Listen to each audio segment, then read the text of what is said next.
갈라디아서 두 번째 시간인데요. 은혜, 나를 새롭게 하다 하는 제목으로 하나님 말씀 전하도록 하겠습니다. 모든 사람에게는 인정에 대한 욕구가 있습니다. 인정받는 것을 원치 않는 사람은 아무도 없죠. 인정받기를 원하고요. 또 인정받기 위해서 힘을 씁니다. 자신이 어떤 사람인지 증명하지 않는 사람은 아무도 없거든요.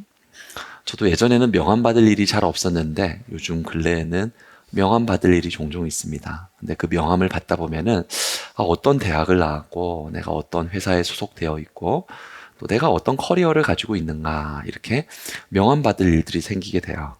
근데 그 명함을 통해서 나는 이런 사람입니다. 증명하는 거죠. 근데 증명을 왜 하는 거야? 나를 인정해 주십시오. 나를 이 업무에서 나는 이런 사람이니까 나를 인정해 주십시오. 증명과 인정은 함께 있는 것이죠. 사람의 정도가 차이가 있을 뿐이지만 누구든지 자신을 증명하고 또 그리고 인정받기를 원합니다. 그거는 나쁜 게 아니겠죠. 자신을 증명할 수 있는 가장 좋은 방법은 무엇이 있을까요? 내가 어디 출신이라는 것, 내가 어디에 소속되어 있다라는 것, 또 내가 어떤 삶의 경험을 가지고 있었으며 어떤 과거를 가지고 있었다는 것, 그것만큼 나를 잘 증명할 수 있는 건 없는 것 같아요. 그래서 사람들이 그 사람의 배경을 보고 또 그 사람의 이력을 보고 그 사람의 살아온 흔적을 보면서 이런 사람이구나. 이 사람은 이 부분에서 그래 먼저 1차적으로 신뢰할 수 있구나. 그럴 수가 있는 것 같아요. 오늘 말씀을 기록한 바울은 그런 면에서 자신을 증명하기에 굉장히 유리한 점이 많았던 사람입니다. 그는 사람들 사이에서 내놓을 게 많았거든요. 빌립보서에서 말하기를 그에 대해서 이렇게 말하고 있죠. 빌립보서 3장 말씀에 나는 8일 만에 할례를 받고 이스라엘 족속이요 베냐민 지파요 히브리인 중에 히브리인이요 율법으로는 바리새인이요 열심으로는 교회를 박해하고 율법의 의로는 흠이 없는 자라 이렇게 기록하고 있어요. 이것을 보면 무엇을 알 수가 있냐면 바울은 사람들 앞에 내놓을 게 많은 사람이었어요. 나의 출신 성분, 그리고 나의 학력, 또 내가 속한 곳, 나의 모든 배경들이 사람들한테 설득력 있게 나는 이런 사람입니다 라고 말할 수 있는 사람이었다는 거죠. 특별히 이 갈라디아 교회의 서신서를 보낼 때 그의 환경을 생각한다면 갈라디아 교회 사람들이 바울을 의심했어요. 왜 의심을 했냐면, 바울 저 사람이 정말 하나님의 사도가 맞나? 이런 의심이 있었어요. 저의 가르침이 정말 진리의 가르침이 맞나? 이런 의심들이 있었어요. 그때 바울이 자기에게 속한 것, 자기가 경험하고 그리고 자신의 출신 성분부터 쭉 말한다면은 그 의심하는 사람들한테 얼마든지 설득력 있게 말할 수 있어요. 나는 난지 8일 만에 할례를 받았는데요. 나는 율법의 의로는 흠이 없는데요. 저는 베냐민 지파 출신입니다. 자신을 증명할 수 있고 자신 앞에서 자신을 내어놓을 수 있는 게 너무나도 많이 있었던 사람이에요. 의혹을 깨끗하게 정리할 수 있었던 사람이에요.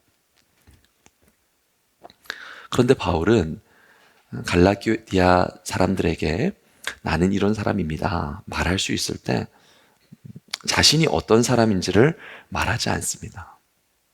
사람들이 자기의 사도권을 의심하고 자기의 가르침마도 의심하는 그 상황 속에서 바울은 자기에게 속한 또 자기가 경험되었고 자신이 내놓을 수 있는 것들을 말하지 않아요. 오히려 그는 무엇을 말하고 있냐면 그는 사람들이 자기를 의심하고 있고 그 상황 속에서 바울은 자신의 허물을 이야기를 해요. 자신의 잘못된 과거를 이야기를 해요. 여러분 그렇잖아요. 사람은 자신의 과거를 미화시키지 않습니까? 그리고 과거를 감추려고 하잖아요. 근데 바울은 오히려 사람들 앞에서 자신의 허물을 드러내놓고 자신의 못남을 드러내놓고 있어요. 그래서 뭘 말하냐면은 저는 자격이 없어요. 이걸 말하는 거예요. 저는 이 자리에 설 자격이 없습니다. 그리고 나는 이렇게 못난 사람입니다. 이걸 말하거든요. 자신의 누추함을 말하고 자신의 허물을 말하고 자신의 잘못을 말해요. 바울이 드러내고 싶은 것은 무엇이냐면 바울은 나는 어떤 사람입니다. 나는 어떤 과거를 가지고 있습니다. 이런 거를 드러내는 데는 조금도 관심이 없어요. 그가 드러내고 싶은 것은 무엇이냐면 나는 이토록 잘못과 허물이 많지만 하나님께서는 당신의 은혜로 내 허물을 덮어주셨습니다. 이 말을 말하고 싶은 거예요. 저는 지금도 부족하고 잘못이 많지만 주님께서는, 살아계신 하나님께서는 내 부족함과 내 연약함을 그분의 은혜의 손으로 덮어주십니다. 그걸 나타내고 싶은 거예요. 그리고 하나님의 은혜는 가히 측량할 수가 없어서 나는 연약한 인간이기에 내 미래에도 부족한 부분이 있을 것이고 넘어지는 부분이 있을 것이지만 주님께서는 당신의 은혜로 나를 덮어주실 것입니다.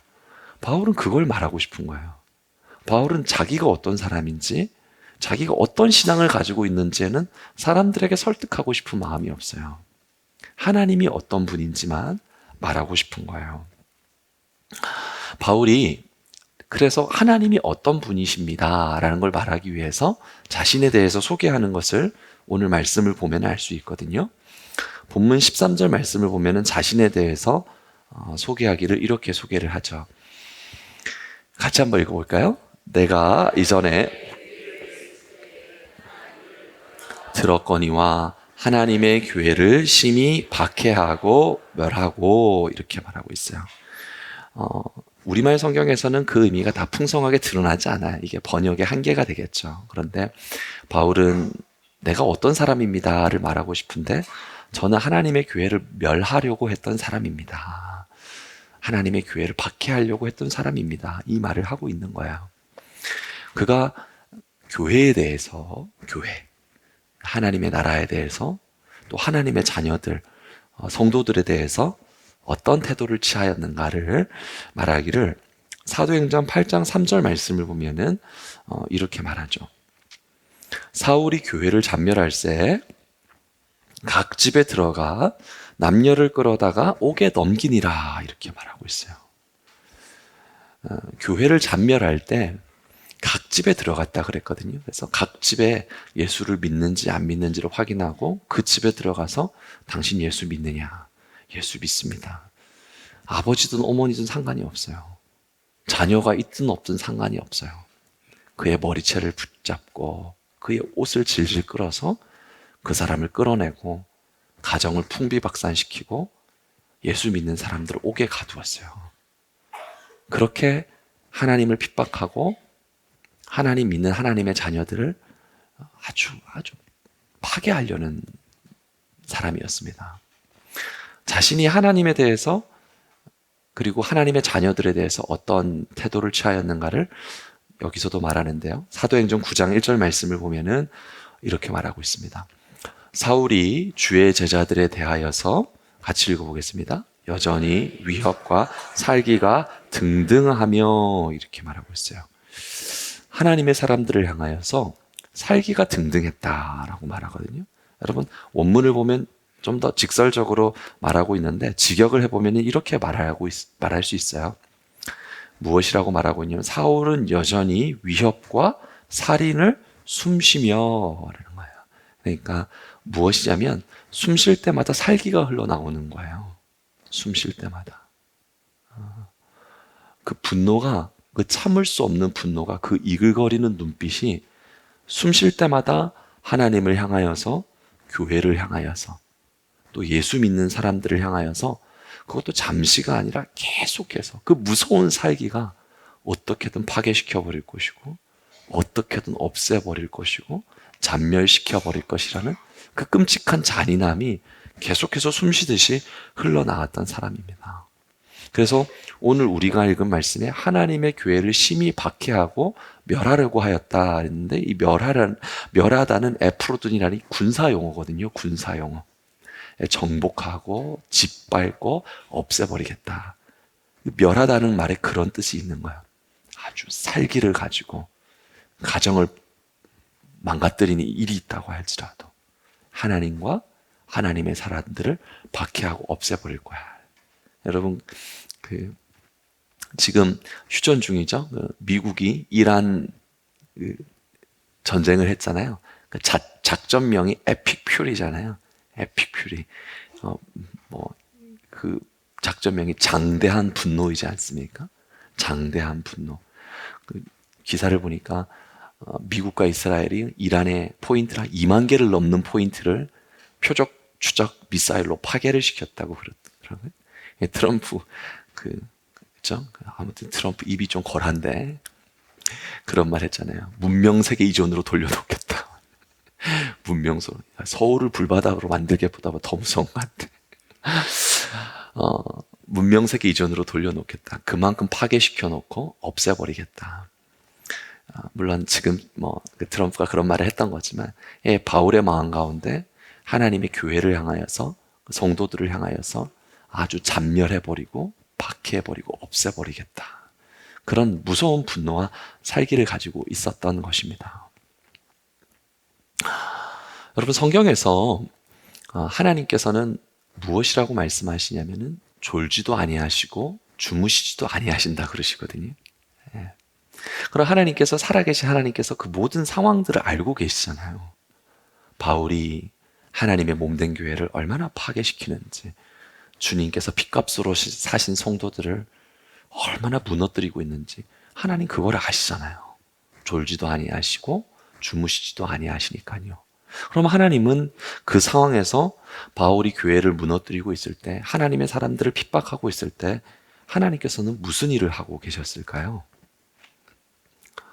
바울이 그토록 하나님 나라를 회파할 때 하나님은 어떤 입장을 가지고 계셨을까요? 히브리어에서 에레크 아파임이라는 단어가 있어요. 에레크 아파임. 굳이 말한다면 에레크는 길다라는 뜻을 가지고 있고요. 아파임은 코라는 뜻을 가지고 있어요. 그래서 에레크 아파임을 번역을 하면은 코가 길다라는 뜻을 가지고 있습니다. 그래서 에레크 아파임은 코가 길다라는 뜻을 가지고 있는 것입니다. 히브리 사람들이 생각할 때 사람의 분노는 무엇을 통해서 나오게 되냐면 사람의 코를 통해서 나오게 된다고 그랬어요. 코. 이 코를 통해서 분노가 나타난다라고 생각을 했습니다. 왜 그렇게 생각을 했냐면은 화가 나면 호흡이 어떻게 되죠? 거칠어지죠. 들썩이게 되고, 그죠? 네. 아주 콧김이 어때요? 어머, 화를 내보셨어요? 어떻게 알지? 아니, 코가 왜 세죠? 코가 왜 뜨거워지고 세지죠? 자주 경험하는 일이 없기를 축원합니다. 저도 가끔씩 코가 막 뜨거워질 때가 있어요. 그렇죠. 화가 나면은 호흡이 들썩이게 되고, 숨이 빨라지게 되고, 콧김이 들소처럼 나오게 되죠. 그래서 그 사람들은 뭐라고 말해요? 코가 짧은 사람들은 벌컥벌컥 화를 잘 낸다고 생각을 했어요. 분노를 참지 못하는 거죠. 코가 짧은 사람들은 화를 잘 내고 분노를 잘 낸다. 근데 반면에 그러면 여러분, 코가 길면 어떻겠습니까? 호흡이 길잖아요. 숨이 길잖아요. 호흡을 어떻게 해요? 잘 다스릴 수 있어요. 막 어깨가 들썩들썩 하는 순간에도 호흡을 다스릴 수가 있어. 그래서 히브리어에서 코가 길다라는 것은 무엇을 뜻하는 것이냐면은 인내심이 많다, 참을성이 많다는 것을 뜻하는 것입니다. 코가 길다가 에레크 아파임이에요. 숨이 길다. 그것이 바로 무엇이냐면은 화를 잘 참고 분노를 잘 참는다. 코가 길다, 에레크 아파임이에요. 성경에서 하나님의 성품을 이야기하실 때 하나님께서 무엇으로 말씀하시냐면은 에레크 아파임으로 말씀하십니다. 하나님의 마음이 어떠하신지, 하나님의 뜻이 어떤지를 성경은 에레크 아파임으로 하나님에 대해서 말해주고 있어요. 그래서 에레크 아파임을 우리가 번역할 때 어떻게 번역을 하냐면, 하나님은 에레크 아파임, 숨이 기신 분, 그걸 뭐라고 말하냐면은 노하기를 더디하시는 하나님이시다라고 말하고 있는 것입니다. 하나님 어떤 하나님이신가? 하나님 노하기를 더디하시는 하나님이세요. 하나님 잘 참으시는 하나님이세요. 출애굽기 34장 6절에서 하나님께서 모세에게 하나님의 마음을 말씀해 주시거든요. 출애굽기 34장 6절을 보면 이렇게 말하고 있죠. 여호와께서 그의 앞으로 지나시며 선포하시되 여호와라 여호와라 자비롭고 은혜롭고, 같이 한번 읽어볼까요? 노하기를 더디하고 인자와 진실이 많은 하나님이라.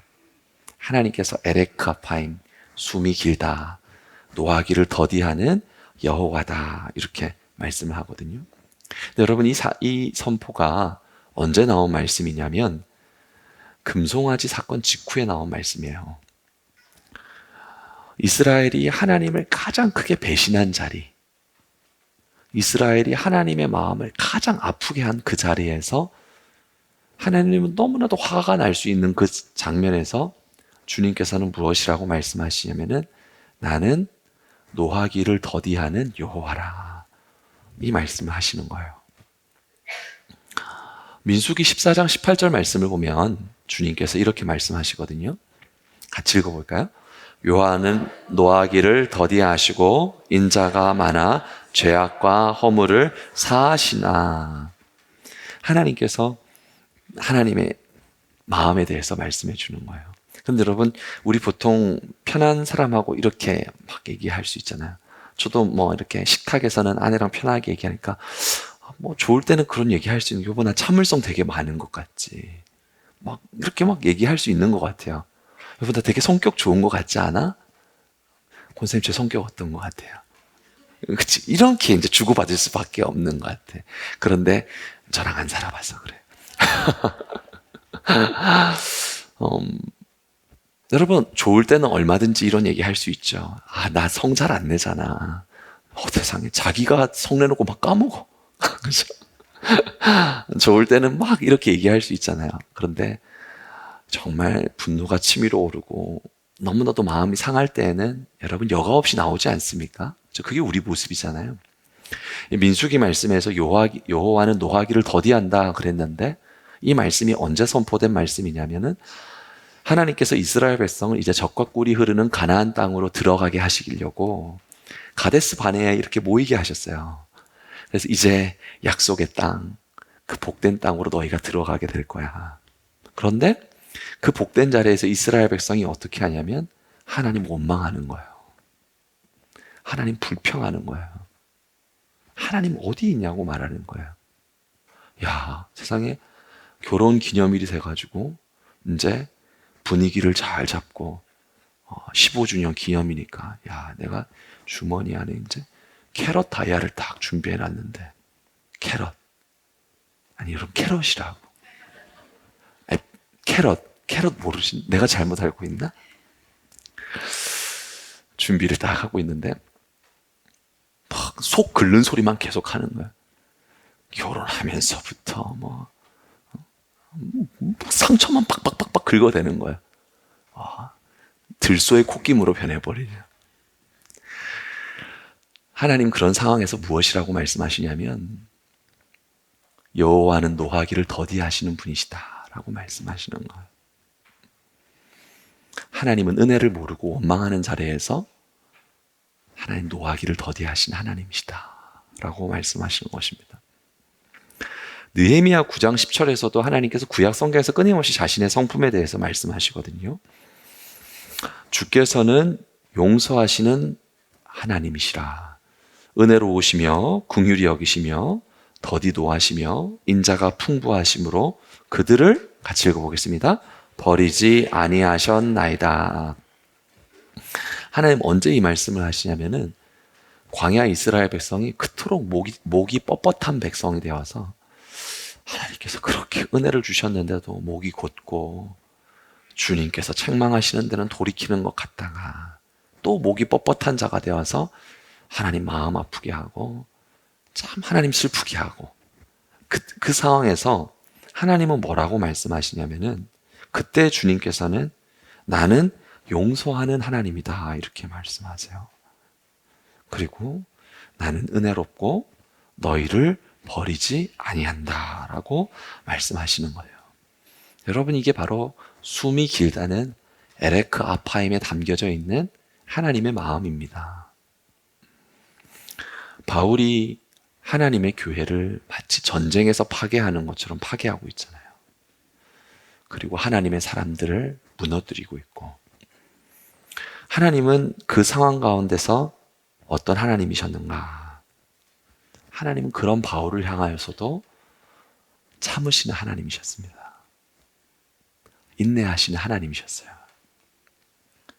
그분이 바로 우리의 하나님이십니다. 우리가 생각할 때 하나님이시니까 하나님은 쉽게 인내하시나 보다, 하나님께서는 쉽게 참으시나 보다, 이렇게 생각할 수가 있거든요. 성경은 참으실 때 하나님 마음이 어떤지를 우리에게 알려주고 있어요. 어때요? 여러분, 참을 때 여러분 마음이 어때요? 속이 어떻게 돼요? 어떻게 된다고? 참는데 왜 속이 뒤집어져? 참으면 속이 뒤집어져요? 그렇구나. 잘 몰라가지고. 여러분, 참으면은 속이 어떻게 돼요? 장로님 인격이 안 돼. 장로님하고 집사님 맞추고 잠시 제 방에 와서 기도를 받고 가세요. 여러분, 참으면 어떻게 돼요? 속이 부글부글 끓죠. 막. 속이 뒤집어지죠. 안 오셔도 됩니다. 저도 그렇기 때문에. 이스라엘이 하나님을 끊임없이 배반할 때 하나님께서 당신의 마음이 어떻다고 말씀하시냐면은 호세아서 11장 8절 말씀을 보면 이렇게 말했어요. 내 마음이 내 속에서 돌이켜 나의 긍휼이 온전히 불붙하도다 그랬거든요. 근데 긍휼까지 가기 전에 주님이 먼저 주님 마음이 어떻다라고 말씀하셨냐면은 내 마음이 내 속에서 돌이킨다 그랬어요. 근데 여러분, 이걸 직역을 하면은 무슨 뜻을 가지고 있냐면 하나님께서 하나님의 마음이 우리 집사님 말한 대로 똑같대. 하나님도 속이 뒤집어지는 거예요. 이거거든요. 나의 존재 중심이 나를 향해 뒤집어진다는 거예요. 하나님도 참으실 때 힘들어요. 하나님도 참으실 때 속이 부글부글 끓으시는 거예요. 창자가 끊어지는 것만큼 하나님도 고통스러우신 거예요. 그런데 하나님께서는 그 상황 가운데서 끝까지 참으시는 것입니다. 사랑하는 성도 여러분, 하나님께서 우리를 향해서 참으실 때 그냥 참으시는 거 아니에요. 하나님 속이 뒤집어지는 것 같은 고통이 있고 정말 속이 끓어 넘치는 것 같은 화가 있지만 하나님 그래도 참으시는 거예요. 하나님은 숨이 기신 분이세요. 끝까지 인내하시는 것입니다. 내장이 뒤집어지는 것 같은 고통 가운데서도 하나님이 또 참으시고 또 참으시는 이유가 무엇일까요? 로마서 9장 22절 23절 말씀을 보면은 여러분, 특별히 개역 개정 성경에서는 이게 조금 잘 이해가 안 돼요. 그래서 CEV라는 Contemporary English 버전이라는, 쉽게 말해서 미국에서 보는, 우리나라에는 번역이 돼 있지는 않거든요. 근데 그 성경을 보면은 로마서 9장 22절 23절에 담긴 하나님의 뜻이, 그 오래 참으시는 하나님의 마음이 중심 가운데 무엇이 있는지를 알려주거든요. 제가 조금 준비를 해왔는데 여러분 보면은 CEV 성경에서는 이렇게 말하고 있습니다. 하나님은 마땅히 멸망받아야 할 모든 자들을 향해서 진노를 나타내시고 능력을 드러내기를 원하셨습니다. 하나님 공의의 하나님이시기 때문에 멸망받아야 할 자들에게 얼마든지 진노를 나타내시고 능력을 나타내기를 원하셨습니다. 중요한 것은 그러나 그 대신 어떻게 하셨다고요? 하나님께서는 얼마든지 진노하실 수 있지만 그들을 향해서 오래 참으시고 견디셨습니다.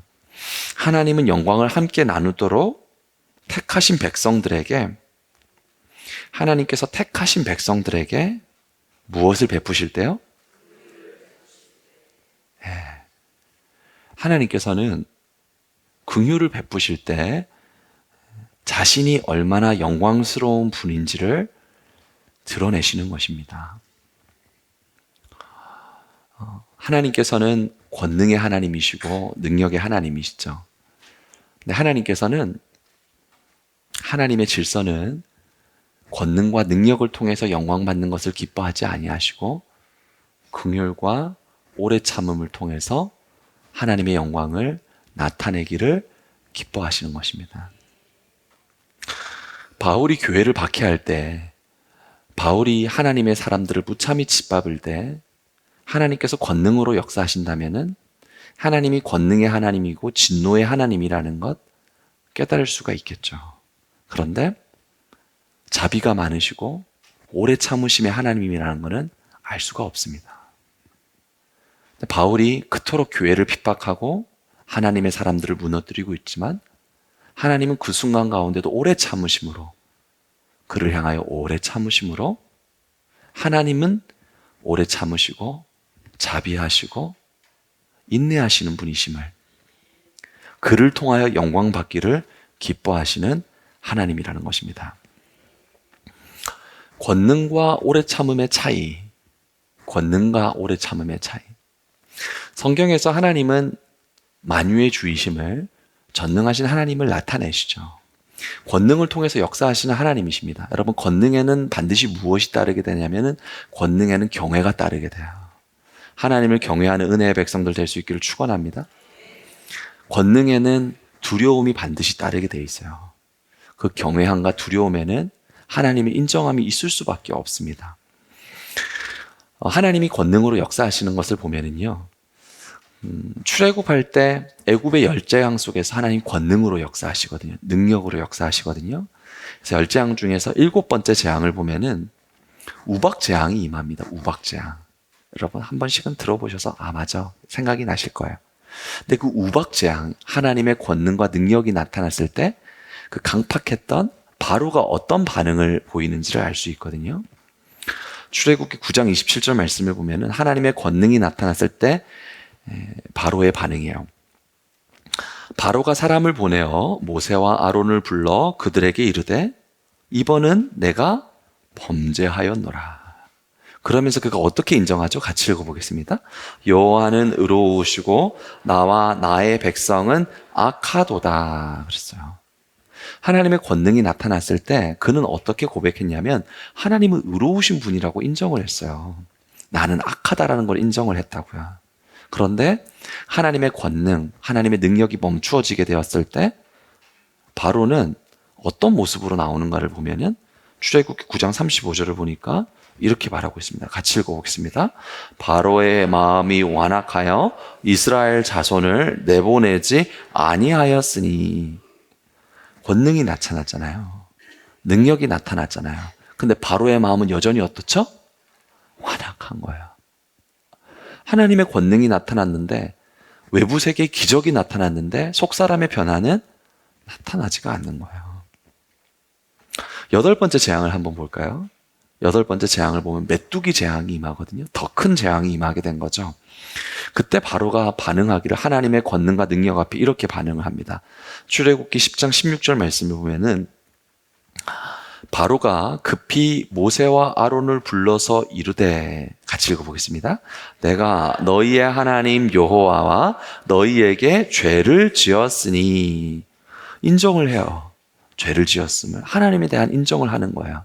그런데 그 권능, 메뚜기 재앙, 하나님의 능력이 끝나게 되었을 때 그 바로의 마음은 어떻는가 보면은 출애굽기 10장 20절에 이렇게 말하고 있어요. 같이 읽어봅니다. 보내지 아니하였다. 여러분, 위대한 권능이 나타났고 위대한 능력이 나타났는데 속사람은 변화되지 않는 거예요. 사랑하는 서원교회 성도 여러분, 중요한 것이 있습니다.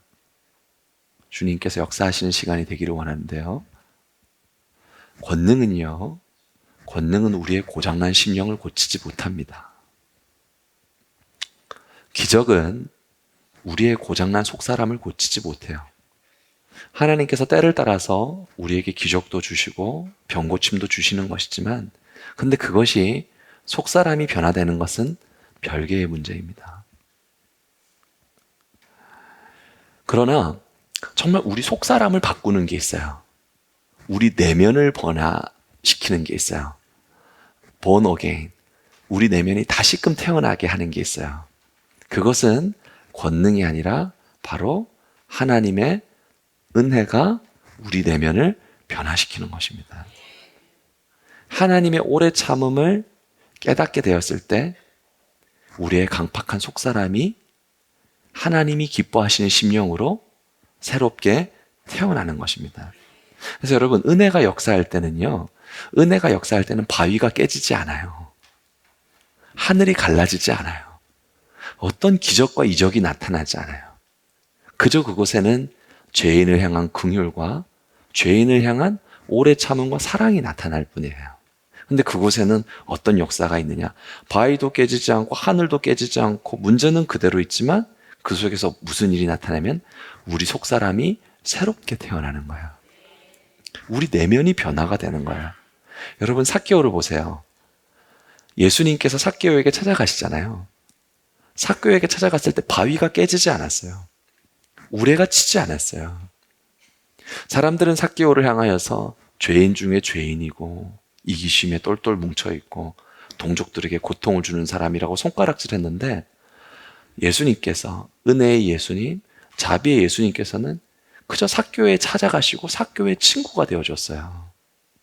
삭개오의 이야기를 들어주고 그의 마음을 헤아려주고 그가 웃을 때 함께 웃고 그의 친구가 되어줬어요.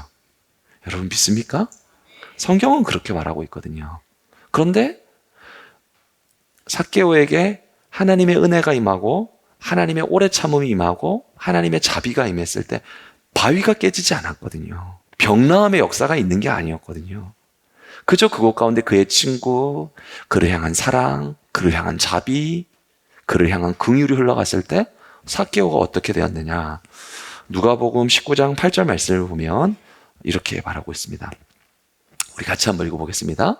주여 보시옵소서, 내 소유의 절반을 가난한 자들에게 주겠사오며 만일 누구의 것을 속여 빼앗은 일이 있으면 내 갑절이나 갚겠나이다.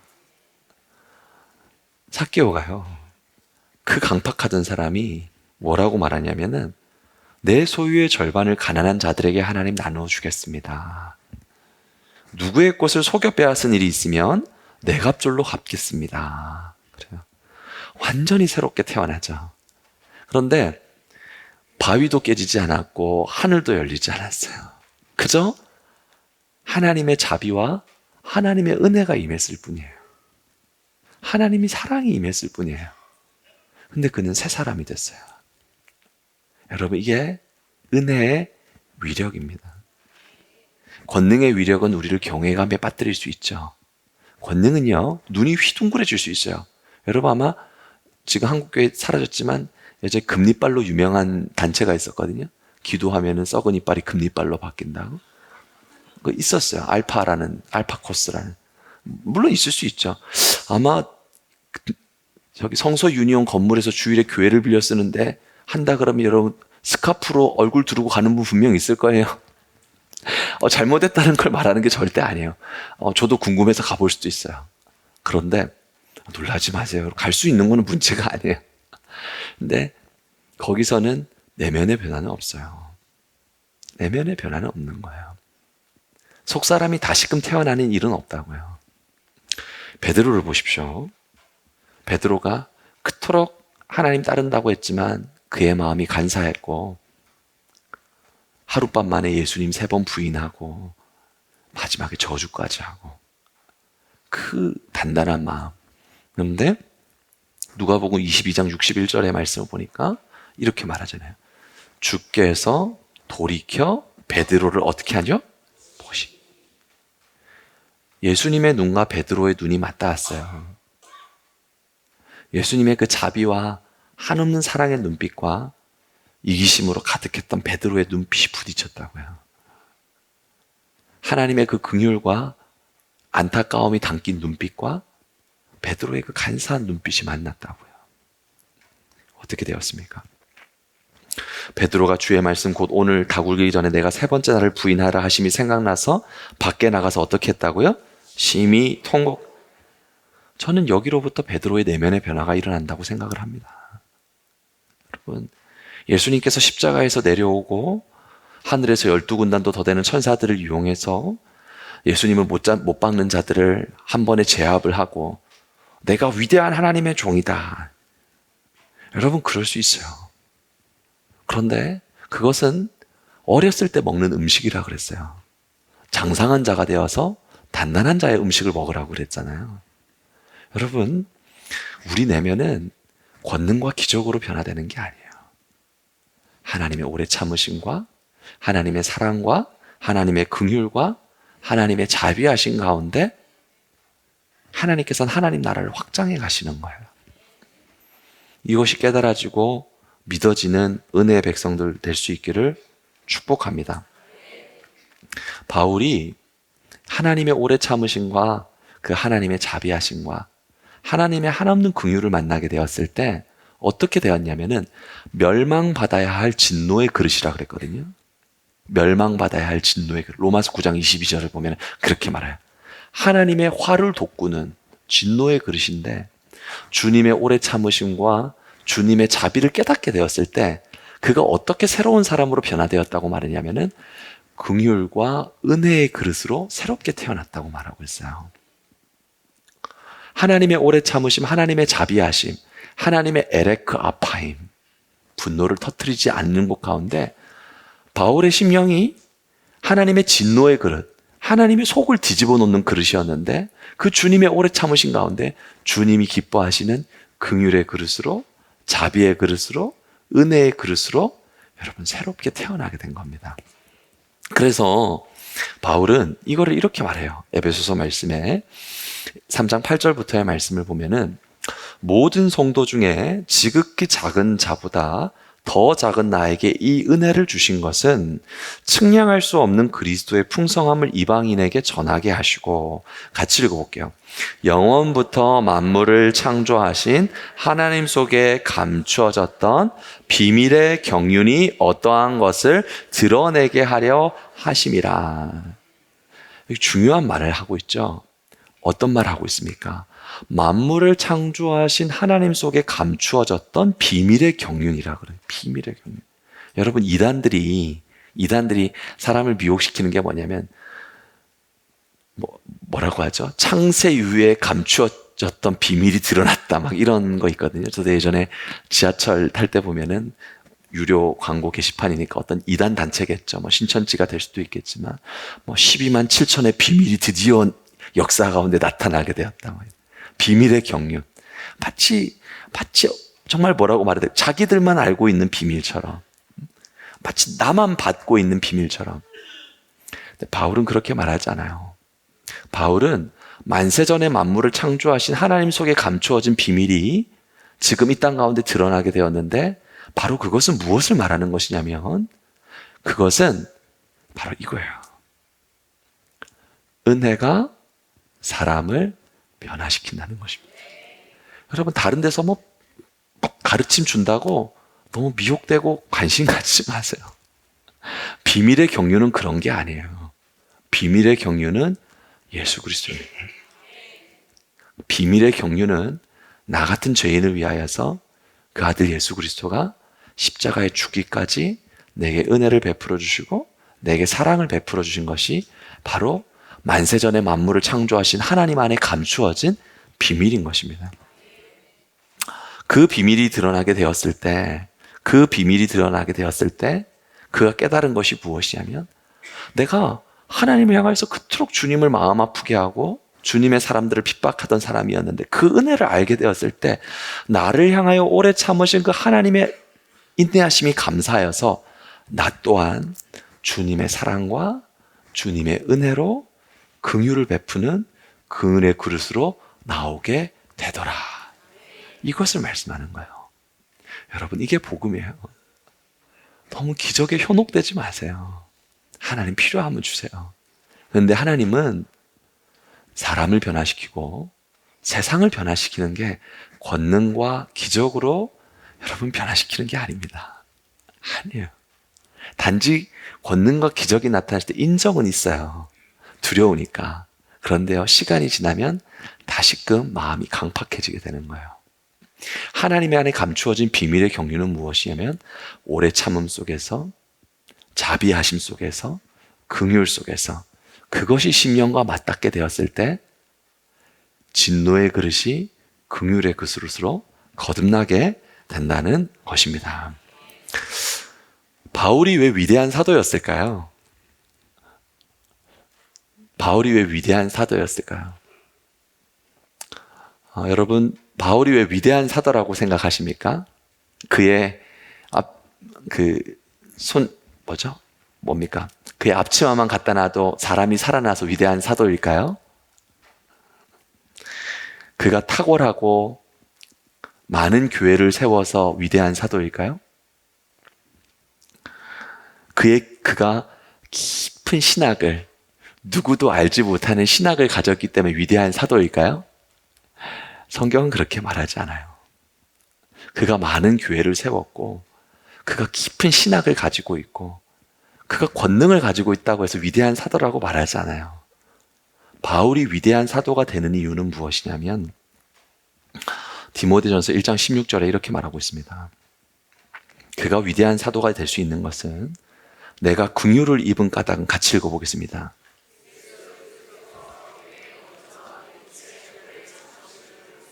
여러분, 이거를 깨달았기 때문에, 이 은혜를 깨달았기 때문에 그가 위대한 사도가 된 이유가 뭐냐면 은혜의 사도였기 때문에 위대한 사도예요. 그가, 말씀 띄워주세요. 그가 예수 그리스도께서 나 같은 죄인을 위하여서 1절 오래 참으사 자비와 긍휼의 하나님임을 깨달았기 때문에. 그래서 그는 가는 곳곳에서 뭘 증거했냐면 기적을 나타내려고 노력하지 않았고 하나님의 긍휼과 하나님의 1절 오래 참으심을 나타내기 위해서 몸부림을 쳤던 거예요. 여러분, 그게 위대한 사도예요. 세상의 공식으로 여러분 복음을 생각해서는 안 됩니다. 이렇게 말하죠. 후에 주를 믿어 영생을 얻는 자들, 우리 성은교회 후에 주를 믿어 천국 복음을 받는 우리에게 무엇이요? 본이 되게 하려 하심. 하나님의 복음이 무엇으로 나타나느냐? 하나님의 복음이 십자가 위에서 오래 참음으로 나타난다니까요. 하나님의 복음이 사랑할 수 없는 자들을 사랑하면서 나타나는 거야. 그 본을 보이게 되었다는 것을 뜻하는 것입니다. 여러분, 우리가 어떤 복음 가운데 서야 될까요? 권능의 복음 가운데 서야 될까요? 은혜의 복음 가운데 서야 될까요? 은혜의 복음 가운데 서야 돼요. 하나님은 오늘날도 하나님 나라가 확장되기를 원합니다. 하나님께서는 이 어두운 곳 가운데 복음의 빛을 열방 가운데 드러내기를 원하십니다. 근데 주님께서는 권능의 복음의 방법으로 이 어두운 세상에 복음의 빛을 나타내는 걸 원치 않으세요. 왜냐하면 내면이 변화되지 않으니까. 그러나 우리 안에 하나님이, 우리를 향한 하나님의 1절 오래 참으심, 그 오래 참으심이 내 안에 생명이 되고 내 안에 신앙이 되어서 그 오래 참으심이 마치 누구든지 목마른 자는 내게로 와서 마시라. 그 오래 참음이 내 안에 강같이 흘러가게 될 때 그 강물이 닿는 곳마다 살아나는 역사가 나타나게 되는 것입니다. 여러분, 이게 위대한 사도가 된 비밀이에요. 위대한 교회가 어떤 교회일까요? 놀라운 기적을 가지고 있어서 막 위대한 신학을 가지고 있어서 아니 그런 거 없어요. 여러분, 위대한 건 한 가지밖에 없어요. 은혜와 자비의 하나님이십니다. 우리가 세상 가운데서 나가야 되는 수많은 사람들, 그리고 또 우리 자신도 마찬가지고요. 우리가 만나야 되는 수많은 사람들에 대해서 하나님께서는 어떻게 말씀하시냐면은 창세기 6장 5절에 우리가 만나는 사람들이 어떻다라는 걸 말하거든요. 같이 읽어보겠습니다. 여호와께서 사람의 죄악이 세상에 가득함과 그의 마음으로 생각하는 모든 계획이 항상 악할 뿐임을 보시고 그랬어요. 여러분이 이 예배를 떠나서 만나야 되는 모든 사람 가운데 들어가는 게 뭐냐면 주님께서 말씀하신 그대로 너희를 내가 이리 때 가운데 보내는 것과 같다라는 말이에요. 어떤 말이냐면 여기서 사람이 그의 마음으로 생각하는 모든 계획이라고 그랬거든요. 근데 여러분 이거 직역을 하면은 무슨 뜻을 가지고 있냐면 토기장이가 그릇을 만드는 것과 똑같은 말이에요. 토기장이가 그릇을 만들잖아요. 그죠? 틀에다가 진흙 올려서 그릇을 만들지 않습니까? 토기장이가 쉬지 않고 그릇을 만드는 것처럼 사람이 끊임없이 생각 공장에서 생각이 올라와요. 생각이 올라온다고. 그런데 그 모든 생각이 어떻다고요? 악하다고요. 여러분, 그러니까 쉽지 않은 거예요. 세상을 살아가는 게. 만나는 모든 사람의 생각이 악하다고요. 그런데 우리 주님께서는 그들을 향하여서 어떻게 하시죠? 1절 오래 참으시는 것.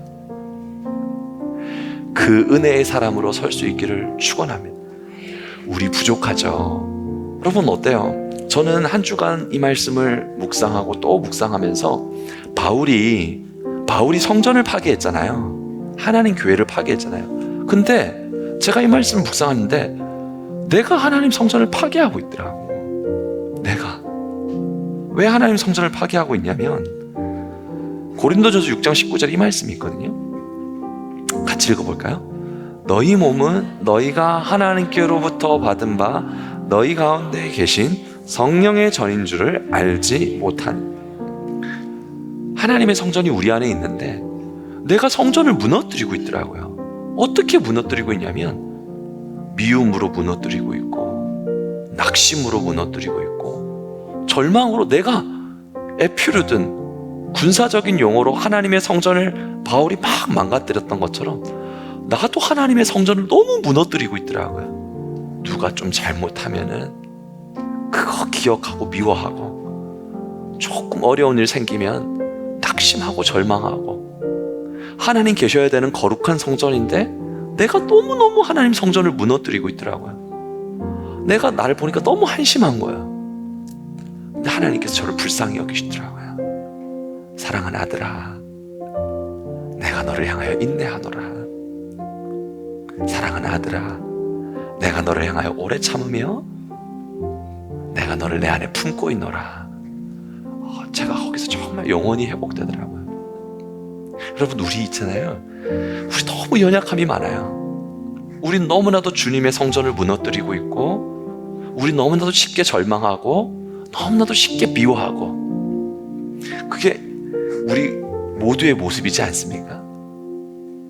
누가 조금 기분 상하게 하면 그것 때문에 마음이 우리 너무나도 하나님의 성전을 무너뜨리고 있어요. 이렇게 소망 없고 이렇게 가능성 없는 나를 하나님은 1절 오래 참으시고 내게 은혜를 베풀어 주신다. 얼마나 감사한지, 얼마나 감사한지. 사랑하는 성도 여러분, 그 은혜가 여러분에게 지금 폭포수와 같이 부어지고 있는 줄로 믿습니다. 주님께서는 우리가 멸망받을 진노의 그릇이지만 그 긍휼의 그릇에 긍휼이 가득 채워져서 주님의 긍휼이 우리를 통해서 나타나기를 원하는 거예요. 그 긍휼 가운데 인생을 새롭게 빚어주시는 거예요. 우리 성은교회가 하나님의 오래 참으신 가운데 나를 향하여 이토록 오래 참으신 하나님, 나도 주님과 같이, 나도 주님처럼 자비를 베풀고 은혜를 베풀고 사랑을 베풀고, 주께서 내게 본을 보여주셨으니 나도 그와 같이 나아가겠습니다. 여러분, 그렇게 되잖아요. 반드시 여러분 가정이 살아납니다. 여러분 자녀들이 살아나요. 교회가 살아나고 이 세상 가운데 복음으로 세상을 바꾸고 싶어 하시는, 변화시켜 가길 원하시는 그 하나님의 뜻이 이루어지는 우리 성도들과 교회가 될 수 있기를 축원합니다. 우리 말씀 생각하시면서 자리에 다 같이 일어나셔서 우리 한번 찬양하면서 나아가겠습니다.